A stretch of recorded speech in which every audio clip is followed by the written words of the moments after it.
Cette pénombre rappelle bien des souvenirs à Claude Sorel. Le temps des réunions dans le noir à Tbilissi il y a 5 ans. Il n'y avait pas d'électricité, c'était la fin de la guerre contre les Russes. Avec 3 francs 6 sous, son matériel informatique perso et 4 autres Français fondus de rugby, Sorel, le Biterrois, a qualifié la Géorgie avec un budget de club de Fédéral 1, la 3e division française. Dans ce pays, un match de la sélection nationale attire 65 000 spectateurs. C'est mieux que le foot, mais c'est le foot mieux exposé qui attire les sponsors. Oui, il y aurait des gens tout à fait intéressés à aider la Géorgie. Mais comme de tout aujourd'hui, ces gens-là sont des hommes d'affaires. Ils aimeraient bien communiquer avec la Géorgie, mais pour ce faire, il faudrait qu'il y ait des compétitions adaptées dans lesquelles ils puissent effectivement faire valoir qui leur société ou leur entreprise. Et aujourd'hui, ça n'existe pas. En attendant que les promesses de dons de 7 ou 8 mécènes géorgiens soient tenues, il a bien fallu se débrouiller. Et les clubs français ont eu du cœur. Biarritz a offert 6 000 €, Tyros 3 000 et même Château-Renard, 3e division, a payé des chasubles et d'autres fournitures.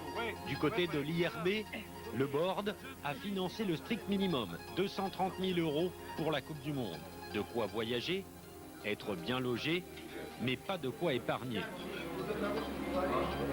Heureusement que je suis là, je peux... Grégoire Yachvili, défrayé 25 € par jour, ne va pas s'enrichir en Australie. Dimitri, son frère, en cas de victoire avec l'équipe de France, empochera 152 000 €. Ouais, ça me rapporte énormément, surtout sur le plan humain et au niveau de mon expérience en tant que rugbyman. Ouais, ça m'apporte énormément. Ouais. Et financièrement? Financièrement, beaucoup moins, mais disons que je suis pas là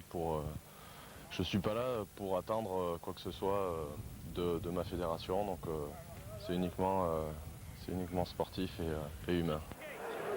Angleterre-Géorgie, 2 mondes face à face. Le budget des Anglais, hors pub et produits dérivés, consacré à la Coupe du Monde, c'est plus de 7 fois celui des Géorgiens. Sportivement, ça donne une déculottée, mais c'est un passage obligé. Seuls quelques pays accèdent à la manne financière du développement du rugby. Et aujourd'hui, il faudrait qu'il y ait des compétitions plus ouvertes, des compétitions ouvertes à tous, comme cette Coupe du Monde.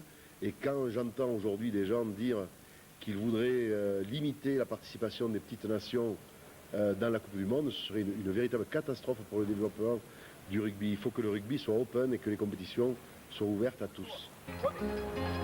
Pour les Géorgiens, chaque défaite est une leçon pour progresser et commencer tout doucement à se mettre au niveau. Mais pour l'instant, il n'y a que la Coupe du Monde. Un stage de haut niveau tous les 4 ans, c'est vraiment trop peu. Le calendrier international des test matchs est bouclé jusqu'en 2012 et toutes les petites nations ne sont pas invitées. Donc pendant 10 ans, on sait qu'il n'y a aucun progrès possible, aucune accession possible.